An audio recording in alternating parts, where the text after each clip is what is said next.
What's up, everybody? 12 weeks. We're in the 13th week, the final week of the regular season of Super Liga. We are the winner. We're the well-mannered cartel. I'm Tom. Well-mannered cartel. I'm Mike. I'm Marvin. I'm Chris. And yeah, man. So this is a crazy. It was a crazy week. Week 12, leading into week 13. So many questions. So many things left unanswered, but let's get into the week 12 results to see where we sit currently in the league. The first game that we're looking at is Dem Lions 86, Vino Poppy 144. This is the Earth Division matchup, which, if you guys remember from last week, everyone in the division had the same exact record. So Vino Poppy is able to get a leg up in the division. And Dem Lions not breaking 90. So that's a rough one, man, because I know him in the standings right now, he has the fewest points in the division, and it might come down to points. We'll get into that a little bit later. But this matchup, man, it was one of Vino Poppy's lower scoring games in the last 5 weeks. 144 points. Josh Allen only put up 16.4 for him. That's probably why he didn't put up 150 plus. Yeah, and then the Colts got -3. Colts had a that defense, man. Yeah, it was a pretty horrific defensive showing this week. Derrick Henry happened to them, huh? Yeah, that's crazy, man. Yeah. And Michael Thomas only had 9 points, man. So Michael Thomas he's not that X factor this year, it seems. I mean, he doesn't have Drew Brees throwing the ball. So I think if Drew Brees comes back, it's going to be like maybe the championship week or the semifinals week. So Michael Thomas is good. You can't not start him, right? But he's not putting up those monster numbers that you have come to expect from him. But DK Metcalf, 38.7 for him. And those were the big scores. Oh, James Robinson, 36.9. James Robinson. Yeah. But everybody else, Stephon Diggs, underwhelmed, 11.9. Claypool, 11.2. You expect more from Waller, too. 6 points from Waller. He's usually, double digits at the minimum. And that's a really poor showing on his part there against Atlanta, too. That game was wild. Yeah. Las Vegas versus Atlanta. But, yeah, man, I think Slayton goosing Dem Lions was, kind of did it for him, I think. Yeah. You can't get a goose against Vino, man, because Vino's floor is like in the 140s. You know what I mean? Like he's going to put up like 140 something at a minimum. So you cannot afford getting a goose because you're going to be just behind the 8 ball right off the bat. And yeah, he just couldn't recover from that. Justin Tucker getting him 2 points, man. He's like the best kicker in the league, but that was another sloppy game. The Ravens and the Pittsburgh game, and the Browns only getting 1 point against Jacksonville. I mean, it was just a bad week for Dem Lions, man. And it couldn't have come at a worse time, really. Yeah. With the way the division was, he laid an egg this week, and it could cost him the playoffs, man. It really could. I think he's in a really bad position now. Yeah, man, it's really tough right now with all the teams that are fighting for those. Nobody's gonna repeat this year, baby. Ain't no repeats, man. That's all not gonna happen. Hey, puro shuffle. But yeah, so then Dem Lions falls to 6-6. He's 500 on the year, and Vino Poppy's 7-5. Let's have a look at the second Earth game, which was the Fornicators 189. But it's not enough to get over the amount of points my team put up, 238, Las Vegas United. Yeah, man, I think everyone on my team performed pretty well. I didn't have anybody who just didn't. Everyone performed except for Zane, fucking Zane Gonzalez. Yeah. Fucking Zane. Will Fuller, but yeah. Will Fuller had a week, and now everyone knows why. Exactly, dude. Exactly. But yeah, dude. Will Fuller, that fucker. Nyheim Hines, dude. I know that Taylor wasn't going to play because of COVID. So as soon as I saw that, I picked up Hines and I started him because I knew he was going to be the main guy.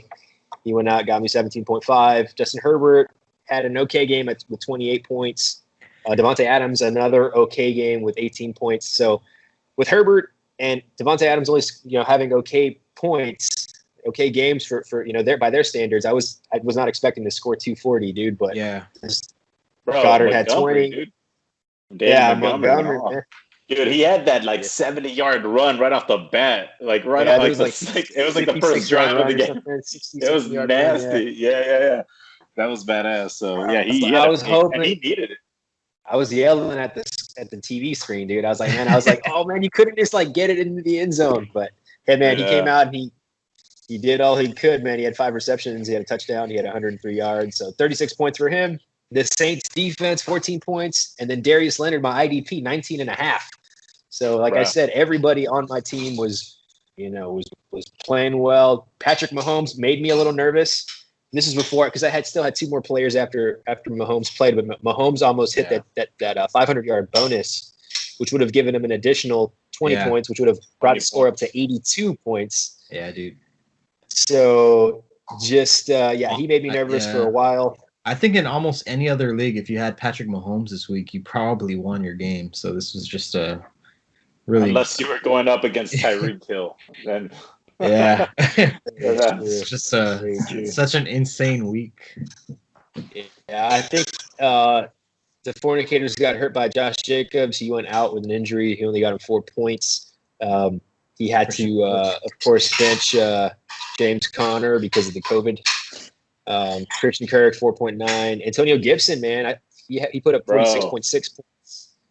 So I had Will Fuller. That was on Thanksgiving, dude. So Will Fuller put up that big, almost 50-point game, and I was like, okay, I'm sitting pretty, I'm looking good. And then Gibson kind of eliminated that right off the bat with that next game, that Dallas game, 6.6. I remember talking to Chris. It's like, dude, I don't know. It's making me nervous that Gibson went out because now Will Fuller's game's kind of like it doesn't mean anything at this point.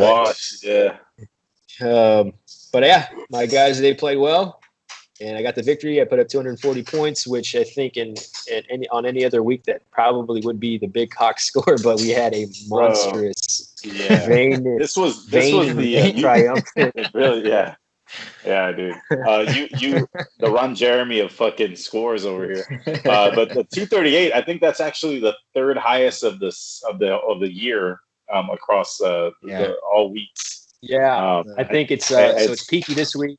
You had one that was like 240 something, right? Yeah, Chris? And then it was like like a couple points higher than yours. And I just came across that page like last week, so I was like seeing like the highest scoring like individual player and like the highest scoring team score and all that. And then I think both of those were broken by Peaky this week with Tyreek and his monster score. But we'll get that we'll get to that whenever we talk about his matchup. But yeah, dude, 238, that's a monster score, dude. And right before the playoffs and without Julio, like you got to feel good about your squad, dude. Like to put up.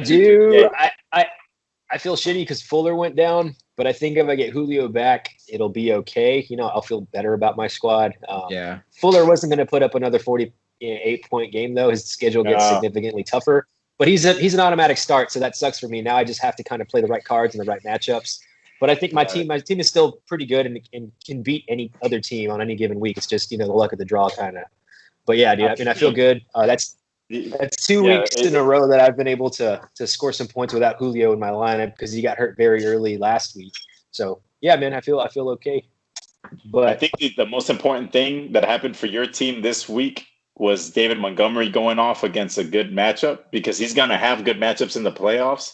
Mm-hmm. And to know that he can take advantage of a good matchup like he did against Green Bay, that's like fucking like you can rely on him now because he was sketchy there for a little bit.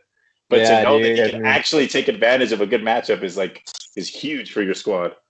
Yeah, he's going up against some weaker defenses, from this point into the playoffs. So I feel good about David Montgomery because he gets all the volume in Chicago. Yeah. So that's great. But yeah, man. So my team now sits at 7-5. I get a leg up in the division as well. The Fornicators is now 6-6, but the Fornicators and Dem Lions are both still in it. We'll just see what happens this week. We'll get into that when we get into the standings, the playoff scenario. The next matchup, we're going into the win division. Your own Bad Hombres 160, Crossfaded 103. So looked like it was going to be a close game, the first couple of days, and then Crossfaded, man, I have no idea what happened to him. Bad Hombres puts at 160 on him. Derek Carr happened to him, dude. Derek Carr reared his ugly head. He turned into David, bro. He turned into David for the weekend. What the fuck? It was crazy. They are related. And then, Alvin Kamara's struggles continue, man, with Taysom Hill at quarterback. It's such a shame, dude, because he was having a fucking year, man. Kamara was just tearing it up, and then Taysom Hill comes in and just takes all his juice away, pretty much. But I mean, if you look at his other, players, like Mike Evans puts up a decent score. I think what really did him in too was I know we talked about it before we when we were previewing the matchup, the Keenan Allen situation. We thought Keenan Allen was going to have a bigger game. Him only getting 16 points for the week is kind of a disappointment for Keenan Allen. Yeah. Like when you have Justin Herbert slinging the fucking rock, and that offense has been on the roll. I think, but Keenan still had 10 targets. He only had 4 receptions. It wasn't terrible, but he did get the ball thrown his way. He just, wasn't happening for him this week. Right. So that seals the deal for Crossfaded, man. That he's out of the playoff. Like, there's no way he can make it in now. Yeah, he was definitely in a tough spot with the quarterback though, because he had Lamar Jackson who caught the Rona, and I'm sure it was Slim Pickens at quarterback, and the Rams. But like, I know we talked about the whole Lamar Jackson situation, and Tom and I were like, it could be a blessing in disguise. Derek Carr against Atlanta could outscore fucking Lamar Jackson. But 4 turnovers, man. Like, how did he not get benched before like the 4th one? I don't know, man. John Gruden's a wild man. But let's have a look at your side, Chris. Yeah, I was going to get into that. Dude, Nick Chubb, again, that guy, you can just shoe him in for 100 yards. Like, it's just, he's every game he's been back, he's gotten 100 yards. And so he's just been killing it. And then A.J. Brown, dude, grown-ass man, 28 points. He's a monster, dude. He doesn't need many targets. I mean, he only got 6. You would like more from your number one receiver, but he takes advantage, dude. He takes advantage of those targets. 28 points from him. Travis Kelce. So close to that 100-yard bonus. I know. 98 yards. Nice. Like, I know. It would have been nice. If you would have lost this week, that would have been like, I know. And that's what I was going to get into with Kelce, too. I mean, Kelce, 82 yards. Kelce usually breaks 100 like he has been. But 16 points, I can't say that I'm disappointed with that, but he's been putting up like 20s, dude, lately. So it's a little bit of a downtick for him. 16 Tyreek stole the freaking Tyreek did it. Yeah. I'm not gonna lie though. After the first slate of games on Thursday with Zeke only getting 1.9 points, like I was like, holy shit, this is gonna be way close. Because I was really hoping that with that offensive line being back to full health, Zeke would be able to go off again. But as luck would have it, 2 offensive linemen went out that game. Zach Martin being the most important, and he's going to miss a few weeks. And so Zeke's kind of back in that like unreliable, not being able to count on him at all. Only going to get a handful of points probably for these next couple of weeks until Zach Martin comes back. And as a fantasy player, I want Zach Martin to come back because I want Zeke to be better because he is better when Zach Martin's in the game. But as a Cowboys fan, I want Zach Martin to just get shut down, bro. We can't like, why risk it, bro? We're not gonna win shit. Just sit him until next year. Yeah. Like, he shouldn't risk coming back and getting hurt. He's probably the best player on the team. This is slightly unrelated, but you think McCarthy will be one and done? No way. But let's get back out there. I mean, maybe he should be. I'm not saying he shouldn't or should be, but this is not going to happen. It's probably not going to happen. But dude, Eric Kendrick's getting 19 points from the IDP. Tom, I know you got 19 and a half from your IDP, dude. That's how you get those monster points. That's how you get those 200 point type scores when your IDP goes off and your defense has a good showing. But really, dude, it's just. Aaron Jones was disappointing. He's only gotten 10 points last week, and in the last few weeks, he's been around that. He's been hovering around, lower double digits. But I hope in the playoffs, I'm going to need him to show up, dude. Because if he doesn't, then it's going to be hell, man, with these matchups that are coming up. But I'm just glad I got the win, and I think I'm pretty much a shoo-in for the playoffs now. Yeah, it would take. Actually, yeah, you did. I was looking at it. I think you clinched because at worst you'll end up like with the fifth worst record or something like that, or fifth best record or something like that. Yeah, I was trying to do the math. Yeah, and I was like, I don't think I can get any worse than like fifth or sixth. So yeah, I think at worst it'll be like on the fifth seed. Yeah, but the thing is, like I said, I know I touched on it earlier. I do not want to play in that first round, dude. I do not want to play in that first round. You probably there are going to be some teams that score over 200 that first round, bro. In that first week, it's going to be crazy. You don't know who it's going to be. It's Russian roulette, man. Because two of Peaky, who just put the biggest fucking score of the year up, Vino, who has a monster squad, and then Las Vegas, who has a monster squad. Two of those guys are going to be in the first round. So that, you know what I mean? Like those are going to be crazy matchups, man. Three of the strongest teams are going to be in the first round playing each other for real. Yeah. Like stronger than the people that are going to get a bye. Probably it's going to be insane. It's going to be insane. Yeah. But anyway, we'll get into that in a bit. So Chris, his team, Bad Hombre, is 8-4. Crossfader, like we said, falls to 4-8. So he is out. He is done. Rest in peace. Oh, we'll see you next year, bro. Tombstone. Yeah. Tombstone. We'll visit the graveyard. We'll visit the graveyard next week. Yeah. But the next win matchup we're looking at is over easy. She falls 136 to Peaky, who again puts up a monster score, 284 points. I mean, these kinds of games are very rare. I think Dem Lions had two of them last year, though, because his team was just ridiculous. But yeah, Peaky, 284 points. You know, he's pulling up on 300, man. That's quite a score. I mean, it's looking. I remember last season we made Dem Lions a squanderer for not breaking 300. Oh yeah, like, bro, you were so close, dude. You squandered getting like the biggest score. Like, who's touching 300? And then here's fucking Peaky almost doing it himself. And this Peaky squandered it too, man. Peaky squandered it too. With the flex. I'm gonna make him a fucking squanderer. not to reflect or reminisce about last season, but like I remember Dem Lions' team was so good last year. When his kicker was on a bye, he was like, "I'm just not gonna like roll with the kicker this week, dude. I'm just gonna like I don't want to drop anybody. I'm just gonna not play a kicker." Yeah, man. But yeah, man. Peaky's team. I mean, Tyreek Hill, man. He had Tyreek Hill and Deshaun Watson, who both had monstrous games. I mean, nobody's beating that this week. You know, Deshaun Watson 54.12. Where's he at? Tyreek Hill had how many points? 83.9, 84 points. Then Austin Eckler came back, had a good showing, 23.9. Justin Herbert definitely targeting him.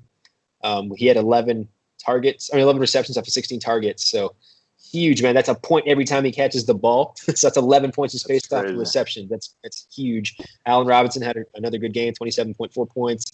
Rob Gronkowski, 27.6 points. His best week of the season. Koo, man. Koo came out and 20. God damn, 20. It was just an embarrassment of riches for Peaky, man. Just absolutely crazy. Bro, Tyreek Hill on his own almost outscored the entire Dem Lions team. Tyreek Hill got 83 points. All of Dem Lions got 86. He was 3 points away from Tyreek Hill was 3 points away from outscoring an entire squad. Fuck. Yeah, dude. Yeah. And right now, like those teams, you know, Dem Lions, Peaky Blindside, the Fornicators, those guys are at 6-6, and we're gonna get into that playoff scenario right now in a bit. But yeah, dude, like putting up those points is gonna go a long way, especially going into this final week where everything's so close. Over easy got let down by Kyler Murray, only 6.9 points. Derrick Henry almost had 50, but he scored that. Yeah, dude. Yeah, and then so he didn't run against the Pats, and you just rely on him to run the ball to get a lot of points for you, but it didn't happen. But Derrick Henry had 50 points. And Derrick Henry went off, and he had that in the first half. So you're expecting something. You were expecting him to hit that second bonus almost, and he just he just didn't.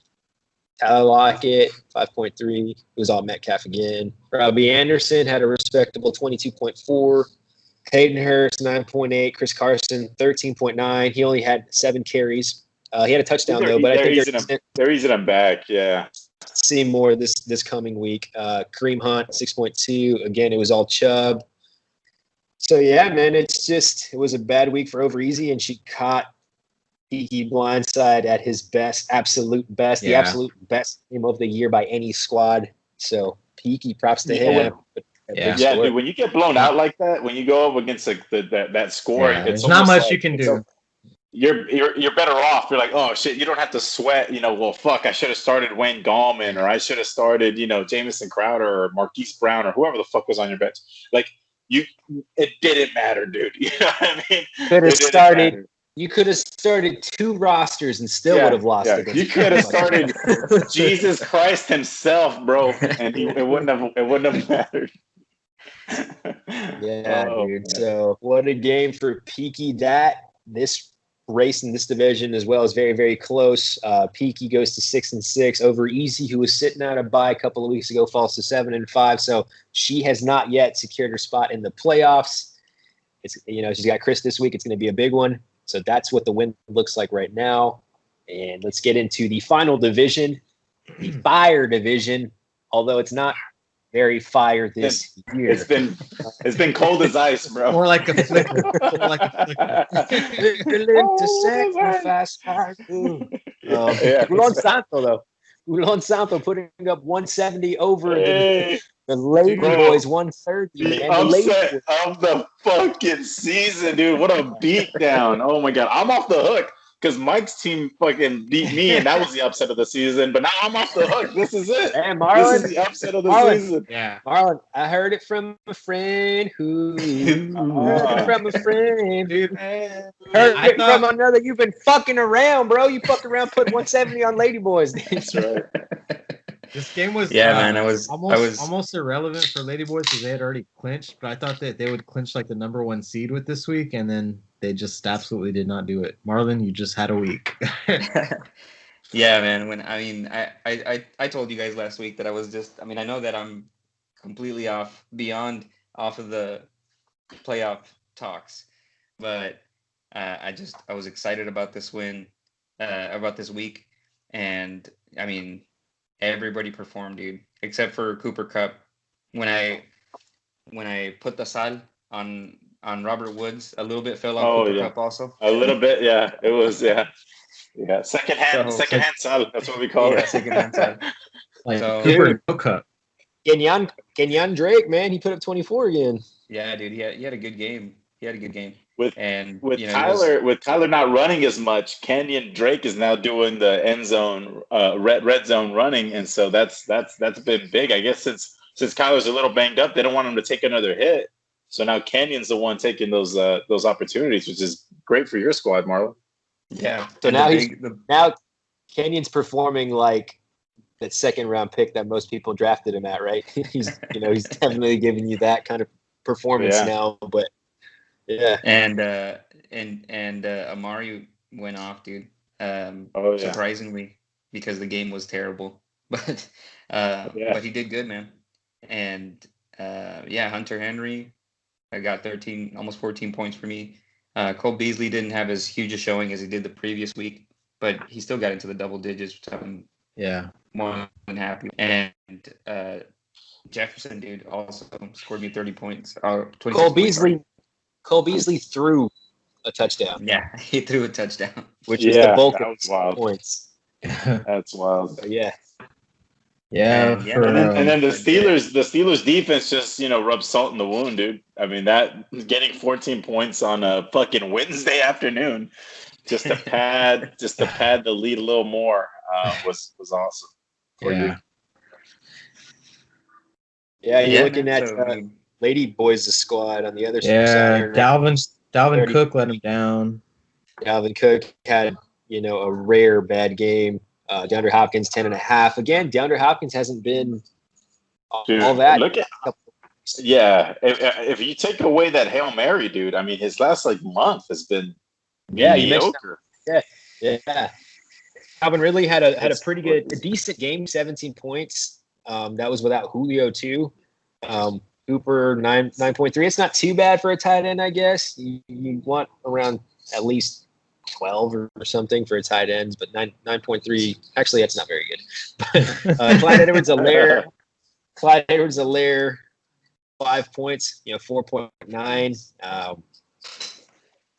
Yeah, man. I don't know. How do y'all feel about CEH moving forward? Because I was thinking about our trade the other day, and it was like a bigger trade at the time. But then like Travis Fulgham, I dropped him.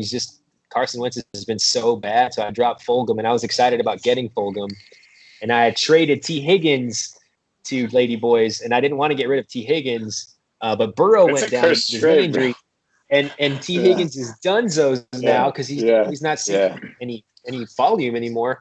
And then Will Fuller gets popped, and so like CEH has a really terrible game. It's just like, man, what is going on with all these players? And he's hurt. CEH is hurt, bro. I think he missed practice today. Really? I had no idea. Yeah. He missed practice each of the last 2 days, and we're recording this on Friday, so he missed Thursday and Friday practice, so he might not even play, dude. Yeah. So if anybody needs an RB, if Le'Veon Bell's still out there, I mean, fucking reach, because CEH might miss the week, dude. I mean, that's crazy. That trade is fucking cursed, bro. That was insane. Well, Devontae Parker has been doing okay for me. Oh, I forgot you got Devontae in that trade. Yeah, you got Devontae. You know what's funny, man? I did not want Devontae Parker. I was like, all right, I guess I'll take him so I can get Fuller. I'll take Parker, I guess. Yeah. Like he was adamant that I take Parker, and I was like, all right, fine. And he turned out to be the best player in that fucking trade. Yeah. So, but if Tua plays this week, Parker obviously takes a hit because dude, Parker with Fitzmagic is fucking. Bro, he's a must start every week with Fitzmagic. I mean, he's amazing. Yeah, I went back to look at the Lady Boys' performance throughout the season just to see if this was their worst performance, and they did have like one anomaly back in like week 5 or 6 when they put up 101 points. But other than that, this was like their worst game of the season. Dude, they're limp. I think the Lady Boys are limping into the playoffs a little bit. They're limping into the playoffs a little bit. I mean, he's got a squad on him, and I'm pretty sure they'll turn it up eventually, but you can't put up this score in the playoffs, bro. This score in the playoffs isn't going to fucking do it. I'm telling you. Not in the semis, because he's going to have he's already guaranteed that first-round bye. And I'll tell you what, Dalvin Cook has a very, very difficult schedule in the playoffs. If you want to take a look at it, it is pretty rough. He has got Jacksonville this week, which isn't bad. That's actually really good. Then he has Tampa Bay, followed up by Chicago, then New Orleans in the playoffs. So that playoff schedule is really, really rough, man. So we'll see how Dalvin does and how he fares. Yeah. But yeah, Lady Boys fall to 9-3, still the best. Does anyone want to overreact and make a wild prediction about them getting bounced in the playoffs? Well, no. Let's revisit it when we talk about the playoff picture. Let's revisit it because I have a thought on that. Yeah. All right. Yep. So, Lady Boys can't get to double-digit wins, but he's still the best team, or he has the best record in the league at 9-3. Culon Santo 4-8. There you go, baby. And let's have a look at the final matchups. As Gridiron Throne gets his third win, three-time winner, 115 over Flint Tropics, 112. Mike. Yeah. I mean, it wasn't like an amazing performance by my team, but it wasn't an amazing performance by my opponents either. So I got the advantage. Bro, there. What is it with you? What is it with you and these nail biters, bro? You and these fucking 3-point margin of victory games. Like that's. Not only that, but it always comes down to like garbage time, dude. Because I was ahead by I think maybe by 12 points or something. And Chris Godwin had not scored very many points at all during his game. Then of course in the fourth quarter he just starts getting this yardage, and then I'm here sweating. Damn, dude. Like 2 more receptions would have put him over the top. Bro, 3 more yards, he gets the bonus, and it's over. He ended up with 97 yards. Yeah, dude. So I was shit. I was that close to losing this game, but I think Jesus took pity on me, and I'll give him this one. He smiled upon me this week. Everybody gets one. Yeah, man. Flint Tropics. I mean, his team just had the worst luck with injuries, and he started off pretty strong, and then it just these 112, 115 point games have been a common theme the last 4 or 5 weeks. So, he's not mathematically out of contention yet, but it's going to take a lot for him to actually make it into the playoffs after this. Mike, you starting Baker Mayfield when he was coming off of 3 single-digit fucking games, bro, and him coming through and getting you 22. Bro, Insane, I lost Breeze. I lost Lamar. I lost Joe Burrow. Like I was down to either Daniel Jones or Baker Mayfield, and I almost put in Daniel Jones. Oh man, that was the right call. I made the right call. You made the right call. You made the right call. You got that's what I'm saying, and that you made the right call, and you won the fucking week, and that's fucking credit to you for that, dude, because that took some balls, man. Baker Mayfield. I mean, I know he had a good matchup, but still. He had 3 straight games in the single digits, and you decided to fucking roll him out there. Yeah. Oh, and I got goosed by AJ Green, and it just worked out in my favor. Nice, man. Good shit. Sweet. So are we done with that one? Yeah. No more insight is needed. Gridiron Throne 3-9, Flint Tropics 5-7. Let's get into the standings. So this is what it looks like heading into the last week of the season. Top of the Earth Division is Vino Poppy at 7-5. He has 1865 points scored, followed by Las Vegas United, who's also 7-5, 1799 points scored. The Fornicators at 6-6, 1858 points scored, and Dem Lions also at 6-6, 1677 points scored. So again, man, it's going to come down to the wire with this division. One game separates everything, So no team can really afford to lose this week. But I mean, Vino Poppy definitely has a nice cushion because of his points scored. And if I can score some serious points this week, it'd be great. I need a win.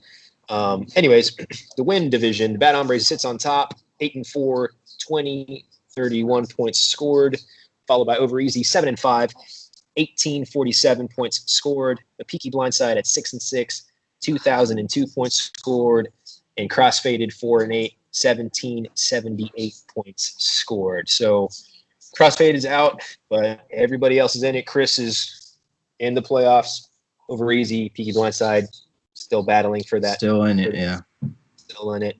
The Fire Division, the Bangkok Ladyboys, 9-3, 55 points scored. The Flint Tropics falls to 5-7, 1668 points scored. Gulon Santo, 4-8, 26 points scored. And then GIT, 3-9, 1507 points scored. So I think Bangkok's the only team probably coming out of that one. Probably so.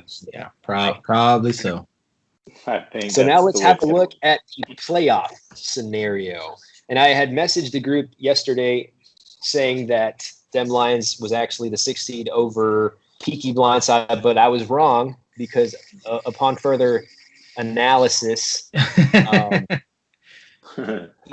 so there's 3 teams. There's a 3-way tie, right? Based off of record. That is what gets you in, right? Is record first. Mm-hmm. So you have Dem Lions, the Fornicators, and Peaky all at 6-6. And so this is just a practice run for next week because we're probably going to have to really talk about all this stuff and get everything together. So I said Dem Lions makes it in because he beat Peaky head-to-head in their lone matchup of the year. But if Dem Lions gets in, it doesn't work because the Fornicators and him split head-to-head. And so then you're saying, well, if they split that head-to-head, we're going to look at points in that division, right? I mean, points scored. And so then the Fornicators goes in. But no, because Peaky beat the Fornicators head-to-head. Yeah, so it's a 3-way tie. So it's a 3-way tie. So what comes after the head-to-head matchups in the tiebreaker? It is points. Most points scored goes to Peaky Blindside. So he's indeed in the 16th spot. He'd be playing the Vino Poppies this week. And then it's Over Easy and Las Vegas United on the other side. But let it be said, none of these 4 teams have secured a playoff spot. Yeah. It is going to be crazy. It's probably going to look entirely different next week. Of course, the 2 bye spots are going to Lady Boys and Bad Hombres right now. So yeah, man, what are y'all thinking about the playoffs? Let me get this thought out real quick, and it's gonna sound like I'm whoa, look at me, I got this badass team. But let's say I'm probably Okay, so I'm going up against Overeasy, and they've already beat me once this season. This is our second matchup. If I lose to Overeasy again, which is it can happen. I mean, she's got a good squad. Then you could have the Lady Boys and Overeasy, both with the first round buys, right? Mm-hmm. And I can argue that the teams that are playing in the first round are probably all stronger than the teams that have the buys. I mean, that you can make that argument because the way that the Lady Boys are limping into the playoffs now, and then we know that the Overeasy has struggled as of late, the last few weeks. They could both end up with the first round buys, and then you've got the strongest teams that have come on late as of late, that have been strongest in the last month or the last couple of weeks, playing each other in that first round. And dude, that is a scenario that I want to completely avoid. Yeah, you have the Lady Boys have been putting up like around like 160. You know, these last like 2-3 weeks, they've been putting up around like 160 each week. You have teams that are putting up, you know, like 180, 200 on up. So my team, I had a stinker a few weeks ago. It was that bad weather week, and I only put up like 102 points or something like that. But I'm consistently putting up like 180. If it wasn't for that stinker, the teams right now, just to remind everybody, still in the hunt is the Fornicators, who has a squad on him because he has Patrick Mahomes and he's playing ridiculous. It doesn't matter what defense he goes up against. It doesn't matter if it's an elite defense. Mahomes can sling it. Then you have them Lions who's still in the hunt, and Flint Tropics is still in the picture, but not really. But he's still mathematically, it's possible for him to make it still. But yeah, Chris, like just to add on to what you're talking about, man, like it's not like there's clear favorites anymore, man. It's just like there are teams you just don't want to play. You just don't want to play like 4 or 5 teams, man, because any of these teams can go off. Any of these teams, they're stacked, man. And with the bonuses, these guys have these, the ability to hit those receiving bonuses, and it's scary, dude. There's so many scary teams. So it doesn't even really matter who you play in the playoffs, because every team is stacked. Every team's going to be stacked. So it's just going to be one of those years where. Yeah, I mean, you're completely right. And if you could cherry pick a team, knowing Dalvin Cook's fucking playoff schedule and the teams that he's going to go up against, if you can cherry pick a team to go up against, you might pick fucking the Lady Boys, the fucking number 1 overall. Really? I mean, would you rather play him or fucking, or Peaky or Vino Poppy or Peaky, who just put up 2 fucking 80? Like, dude, you might want to go up against Lady Boys if you had your choice. You know what I mean? Like, that's how fucking crazy this first round's going to be. Yeah, dude, it's this week is going to be wild. I don't know, man. It's been a stressful fantasy football year. And here's another thing to think about, another aspect of it. Like, so we all know Derrick Henry and like his playoff schedule and how it's made for him to go off, right? So it's like, okay, but then you've got the Fornicators, who's also fighting to get into the playoffs, and then he's got freaking Patrick Mahomes, who has an awesome, amazing playoff schedule, like just cupcakes. So we're gonna have one of those teams is gonna be in for sure. So we're either gonna have to deal with Derrick Henry and his badass easy schedule, or fucking Patrick Mahomes and his schedule. And those, like, it's like we can't. There's no way we can avoid both of those guys being out of the playoffs. Like, one of those guys is going to be in, and it's that's going to be hell to deal with. It's wild. Yeah, man. That the playoffs are just going to be so close this week. There are no clear favorites anymore, I don't think. But yeah, man. Let's we'll talk about this week's final matchups in a bit, but let's head over to Chris's corner first. Yeah, let's run through these real quick. We're going to start off with who the fuck is that guy? Colin Johnson, wide receiver for the Jacksonville Jaguars. Only 4 catches, turned that into 96 yards and a touchdown. Good for 22.6 points in our league. Because of the bonuses, I think he got a 40-yard reception and a 40-yard touchdown. And that's how you get those bigger scores with those bonuses. You were saying something, Mike? I don't know. Did I cut you off? No, I just said, God damn. Oh yeah. He fucking he went off. I mean, he was 4 yards shy of a 32-point game. But still, who the fuck is that guy? Colin Johnson still on the waiver wire where he should be. The squanderer this week, I have Flint Tropics written down here because it was a close game, close week with you, Mike, and your squad, and Flint Tropics' squad. And I know his IDP underperformed and his kicker underperformed. And those are two positions where I think his IDP got him like 3.5 points. Mm-hmm. And Justin Tucker that was his kicker? I think, or I don't think it was Justin Tucker. Hold on, let me look it up real quick. His kicker also underperformed. His kicker was Badgley, who got him 3 points, and then Jared Cook only got him a fucking goose egg. So he squandered it pretty fucking hard this week. And he only lost by 3 points, man. So you got those three positions, only got him around 5 or 6 points. You're the fucking squanderer, bro. I'm sorry. And it's great. And quite the fall from grace, because Flint Tropics was one of the stronger squads last season too, and now he's looking. He's sitting outside of the playoffs just with them Lions. Remember last season it was Flint Tropics and them Lions just going back and forth as far as being like the strongest squads of the season, and then now they're sitting outside of the playoffs. So it goes to show you, man. The variance one season to the next can change. Things can Bro, change. I really think that our not just because we're in it, but like we have like the way that our drafts go and the way that our trades go, like the guys that are in and the gal that are in our fucking that are in our fantasy league are, dude, it's like strong people, bro. People that know what the fuck they're doing, like really, because of how much it varies from season to season. So it's kind of good to see him down there outside the playoffs. The bed shitter of the week, we got to start with Derek Carr, bro. -3 points against Atlanta, a favorable matchup. Derek Carr shit the bed pretty hard. And then we got to go with Zeke, only putting up 1.9 points. And you know, a lot of that had to do with his offensive line being hurt, but still, I mean, you were taking 4th overall.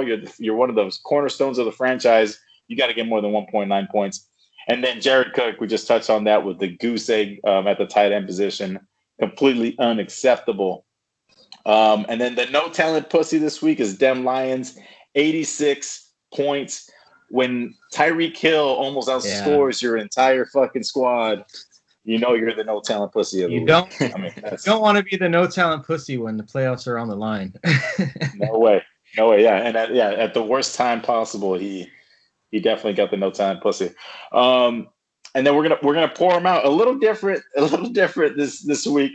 We're gonna start with Will Fuller. I mean, we gotta pour him out for I mean, Tom, you know, you said it right. Old Pill Fuller. Pill Fuller. 6-game suspension. I mean, he was balling, man. He was balling out. I don't want to blame it on the PEDs, dude, but he was staying pretty healthy too, and he was balling out. I'm not saying there's a connection there, but right. And then Brian Cushing is the strength and conditioning coach. I'm just saying these coincidences are happening. And then a real sad one, bro. I mean, you know, your season is really fucking cursed and tainted, and your injuries are woeful when your strength and conditioning coach drops fucking dead at the fucking facility, dude. Marcus Logan, strength and conditioning coach for the Dallas Cowboys, died at the fucking facility, dude. I mean, just dropped dead. I mean, if that's not, I mean, how that kind of sums up. They haven't released what it was yet. I mean, he just died. I don't know what it was. Was like in his 50s or something. He wasn't that old, was he? Yeah, he was like 53 or something, dude. He was super fit because he's a strength and conditioning. He's a strength and conditioning coach. Yeah. But dude, I mean, if that doesn't define our fucking season, I don't know what else. I mean, Marlon, is there no? I mean, that's right. I mean, that's kind of how it's gone. Yeah, for sure, man. Injuries left and right, broken foot. People are dead. People are dead. Yeah. Our pets' heads are falling. Yeah, fucking famine going on, disease. Anyway, R.I.P. Thank you for your contribution. And the big cock on the block, the biggest cock, bro, the El Más Vergudo, the Peaky Blindside, the John Hamm of scores, 284 points. Probably the biggest score we'll see this season. Yeah, the Peaky Blindside, most likely. And Tom, I think, or I don't know, somebody touched on it earlier. I mean, it couldn't have come at a better time when the tiebreaker might be points scored. I mean, you put up 284, and the tiebreaker might come down to points scored. I mean, that's an extra week right there, man. He got an extra week of points. That's cheating. That's right. That's it for the segments, man. Yeah, man. So let's look at the final week's matchups. We'll start out in the Earth Division. Vino Poppy 7-5 versus the Fornicators, who's 6-6. Yeah. I mean, this is a game that can go either way, man. You know, you have Patrick Mahomes. It can go either way. I mean, it's going to be close, I think, man. I think right now, I don't think the Fornicators has set his matchup because Josh Jacobs is still starting for him. Yeah, Josh Jacobs is out, and he has James Conner, who still apparently has COVID. So might have to keep an eye out for that running back position. He has Gibson in the flex. We'll see what happens there. Yeah, but Gibson also goes up against Pittsburgh, so that's a rough matchup. Yeah. You're pretty much hoping Mahomes goes off against Denver, and he probably will because Denver's not doing great. Robert Woods against Arizona looks like a pretty decent matchup. And Brandon Cooks now is the man in Houston. He's the clear number one now that Will Fuller is out and that Randall Cobb is injured. Brandon Cooks is the clear favorite, Deshaun Watson. So look for him to see a lot of targets. What's crazy is Patrick Mahomes can have a 60-point week, and you wouldn't even blink at that anymore. Like it's just Patrick Mahomes. It is what it is, for sure. And Kirk might have a big one too. Christian Kirk might have a big one too because Hopkins is going to be seeing Ramsey. Oh, that's true. Oh, that's true. Yeah, they might not want to look Hopkins' way, especially if Murray's a little banged up. He might not want to test Ramsey at all. Yeah. All that said, I think I'm going with Vino this week. I think he just has more favorable matchups. He has a Claypool, I think, will do very well this week. Josh Allen should have a good week. San Francisco is not that good, so he can put up some points. And I'm curious. Yeah, I'm curious to see how Michael Thomas does, man. He's been like we said earlier, he's been a little bit of a disappointment, but I mean, if he can put up some points this week, I think he definitely contributes to a win. I think the Fornicator takes it, man. Josh Allen hasn't been doing too hot. He's got the Niners, who their defense got some significant players back, and Richard Sherman's one of those guys. He does have a nice Bino does have a nice matchup with James Robinson, but I think Mahomes is going to come out and he's just going to ball out against Denver. I think his running back situation will be okay because Antonio Gibson is seeing Pittsburgh, but I think he's going to get all the volume. He's probably going to stumble into the end zone, and I just think that the matchups he has DK Metcalf, Bino does. I don't know, man. I'm looking at it now, and I'm just it's going to be close. I'm going to say the Fornicators because I want to win the division.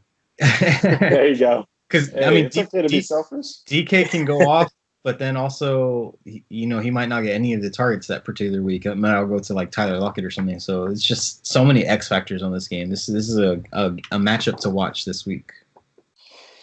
Yeah, I mean, I like. I think it's going to be close. I think it's going to be closer than Vino Poppy wants it to be. I think he's going to sweat it out a little bit. But I think at the end of the day, his squad's just too strong, and I think he's going to pull away and take it. And get the W and get into the playoffs. But I mean, I think it's interesting that Robert Woods is kind of now the guy. Like I think like Cooper Kupp has taken that step back, and Robert Woods against Arizona, and you touched on it earlier, guys, with Patrick Mahomes going against Denver. I think those two guys can make it close, and then the X factor with Brandon Cooks, seeing how Cooks does. Now that he's the fucking guy and Will Fuller is not going to play, I mean, I think those guys are going to keep it close for him. But I can't pick against Vino, man. I can't pick against that squad. He's got to. When Michael Thomas is probably going to be your highest scoring receiver, you've got a fucking squad on you, man. And that's I got to go with Vino. Also, Stephon Diggs, man, has not been playing well since John Brown has been injured either. But dude, I would say that. his squad does look a little bit better.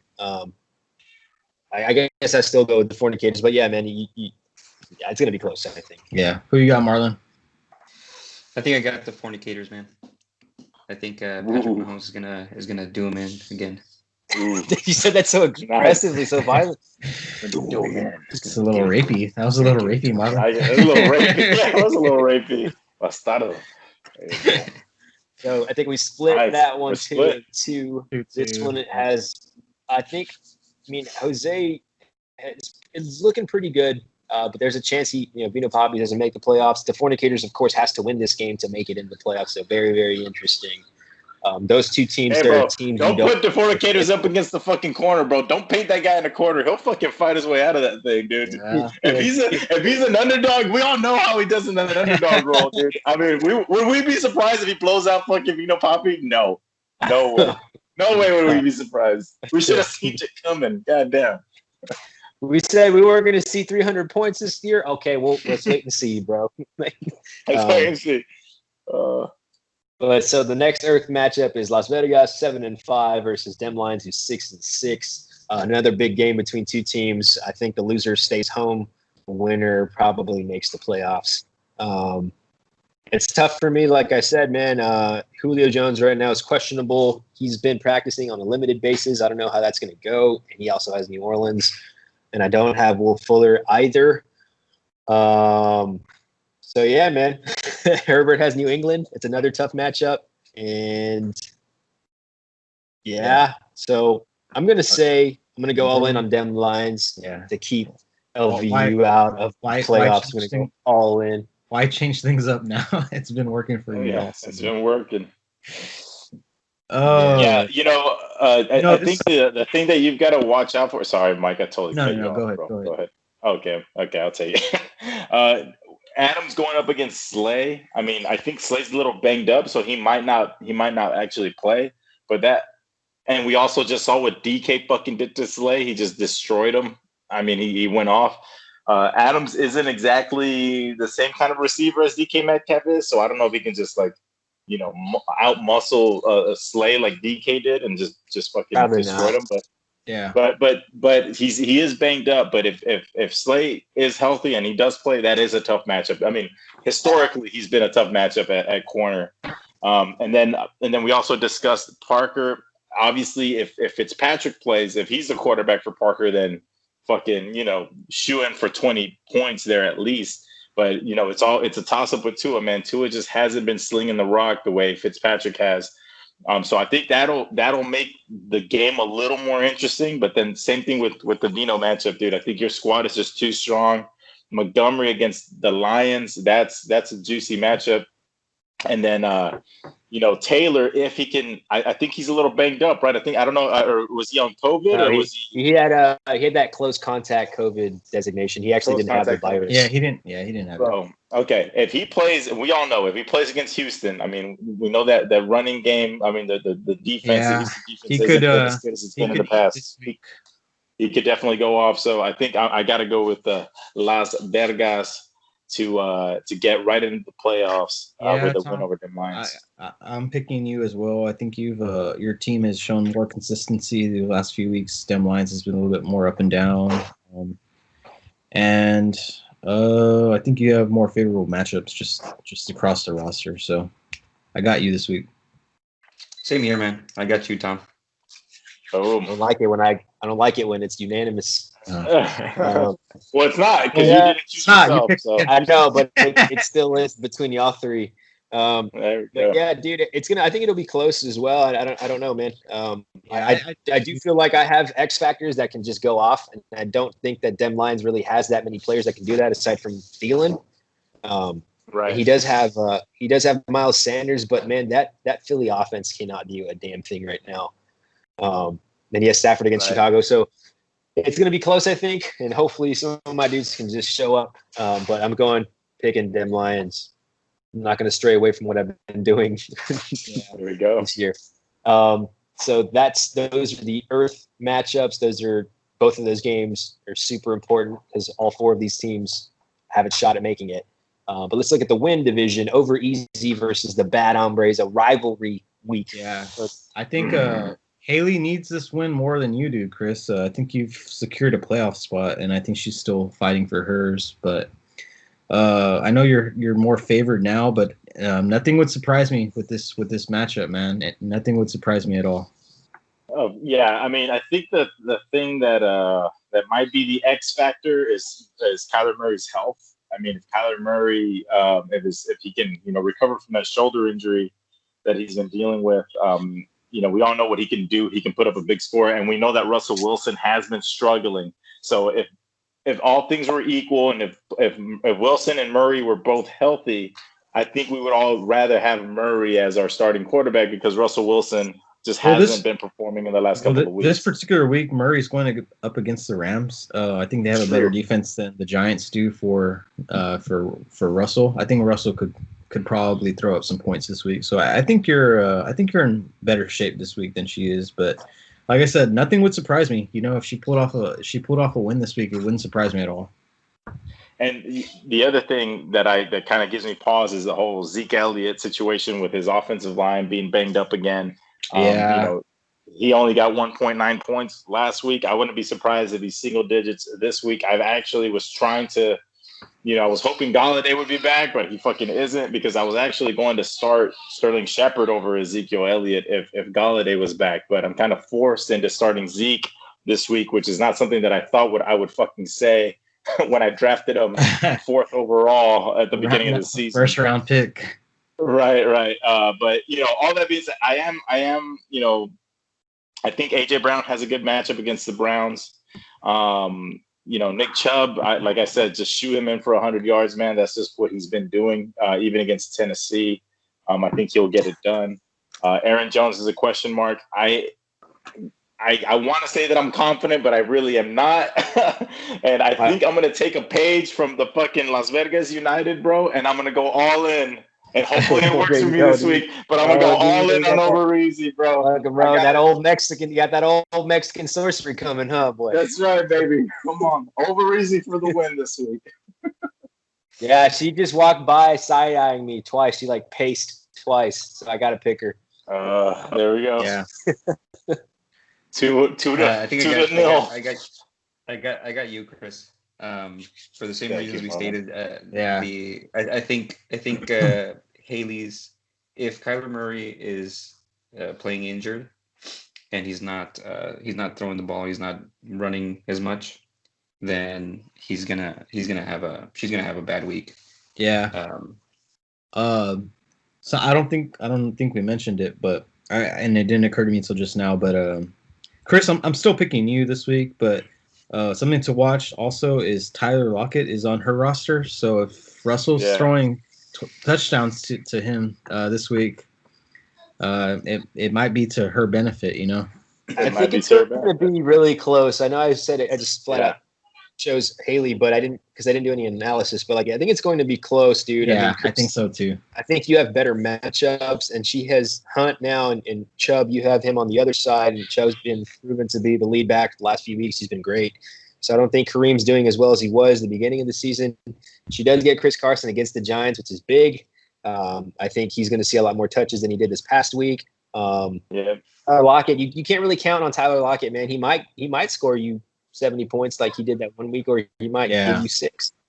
So I think it's going to be very close. Both of y'all have a great squad. And again, Kyler Murray, his health is in question. We'll see how that goes. But both of y'all's roster has guys. Both of y'all's rosters have guys just blow up, and that's just for sure, man. And we cannot have this conversation and not bring up Derrick Henry, right? I mean, fuck. Yeah, he's Derrick fucking Henry. It's a grown ass man.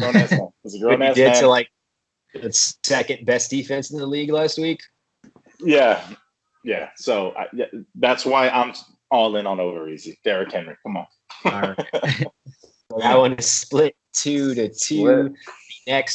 The next win division matchup is cross-faded at 4-8, who's out of the playoffs, but he can play spoiler in this game. Yeah, he can cost Peaky a playoff spot, dude. Peaky's at 500 right now. So, I mean, if Peaky wins, he has so many damn points, he's in. More than likely, right? Yeah. We've already gotten into that scenario. But if he loses, he's out. That's it, man. Even with all those points he scored, if he loses, he's out. So it's such a big game for Peaky. And cross-faded, has Lamar Jackson in right now, but he's still marked as COVID, listed as he has that COVID mark on him. So I'm not sure. He also has Kamara, who just hasn't been playing that well. Keenan Allen against New England.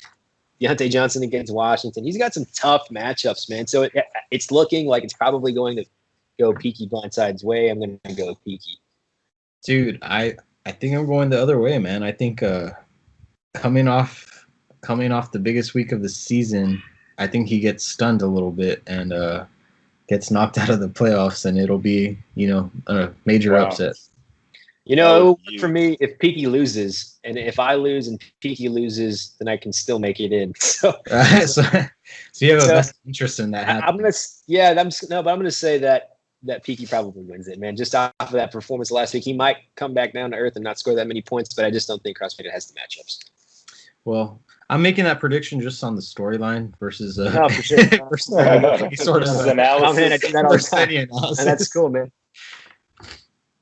Yeah, I got Peaky also. This is just too much working against CrossFade. He definitely Peaky definitely does have the quarterback the more favorable quarterback matchup. So playing Indy without Fuller though, so we don't know how that's going to go. So it is a little bit tougher. Deshaun Watson's playoff schedule is also very, very difficult. The Texans have a very tough playoff schedule. So Peaky's been having some. If Jackson plays, he's going to play Dallas. So, I mean, come on. If he's ever going to go off, this is the fucking game for Lamar Jackson to go off.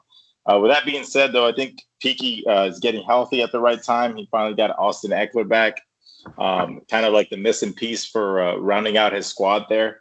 And we all know Tyreek Hill. We all know what he could do.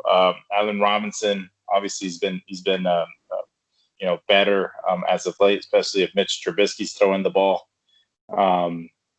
I'm not too excited about him starting Lazard or Rudolph, but when you got Watson, who could always go off for 40 points, Eckler, Tyreek Hill, I mean, there's just too much talent on that side of the matchup. Yeah. And the fact that Kamara just hasn't been Kamara as of late, and the fact that right now he's got crossfaded has Sammy Watkins in the lineup. I don't know if he's going to stick with that, but that just doesn't give me any confidence in picking him. So I'm gonna have to go with the Peaky Blindside to win and get in. All right. So that's 3-1 in favor of the Peaky Blindside. The next matchup is we head over to the Fire Division. We got Gulon Santo versus Flint Tropics. Flint Tropics trying to stay alive, but it's very, very slim that even if he wins, that he makes it. Gulon Santo's at 4-8. Gulon Santo, you can make sure that he doesn't make it if you win this week. How do you feel? I'm feeling pretty confident, man. Feeling pretty chingon over there. Yeah, not but feeling pretty confident. I mean, two of his guys are questionable. Breeze and Godwin's on a bye. I mean, it's just it's a week to feel confident going up against him. But it could all go to shit, man. I mean, Amari Cooper could just not do anything. Yeah. Drake not do anything. But it's I'm looking at Flint's matchups. Very difficult, man. He's got Tannehill against Cleveland, which could be favorable, but I don't think Tannehill is gonna put up some crazy number. Philip Lindsay, Terry McLaurin against Pittsburgh. McLaurin's usually really good, but against Pittsburgh, Tyler Boyd. Tyler Boyd against Miami. Man, Marlon, I'm going you just have a better team right now. Yeah. You have better matchups. I'm going Marlon. Marlon, I got you for all the same reasons, man. Yeah, man. I think it's a clean sweep. It's got to be Gulon Santo. I mean, Phillip Rivers against Houston. That's a good matchup there. Amari Cooper, I know it's a tough matchup against Baltimore, but with Andy Dalton, he's actually been performing pretty well. So I think he continues to put up a good score. And then we already touched on Kenyon Drake. If Kyler Murray's banged up, they're not going to let him take those red zone runs. And I think Kenyon Drake just gets more touches, man. So you're going to take it. You're going to end the season on a fucking 2-game winning streak. Momentum for next year, bro. Where was this squad a month ago, bro? When you were still in it? What the fuck? COVID injuries. They all had COVID injuries. Yeah. So the first full sweep of the night, right? Or did we have one earlier? That's the first full sweep. Yeah. So the next matchup we have is Mike, the Gridiron Throne, versus the Bangkok Ladyboys who we've been talking about. They're kind of hurting right now. Yeah. How do you feel about it? Man, I would love to win this week. I'm not feeling great about my team or my matchups. But for the Ladyboys, dude, they got the bye regardless, but you definitely don't want to enter the playoffs on a loss. So or two. Yeah, or two. So it's almost a meaningless game for him, but at the same time, it's a very meaningful game for him. So I'm gonna try the morale my best. of the boys. You want your boys to go in there on a high note. Yeah. You know what I mean? I'm gonna try my best, and that's all I can promise. Yeah. I think it's going to be a close game. Actually, I think it's going to be close. I really do. D-Hop hasn't been himself as of late. Calvin Ridley against the Saints. That's not a good matchup. Yeah. I know Dalvin Cook I think he was a little banged up, but he's going up against the Jags. So he should bounce back. But I think it's going to be close. I think we're all going to be rooting for you, Mike, and Gridiron Thrones. But I'm gonna have to lean Lady Boys and pick them for the win this week.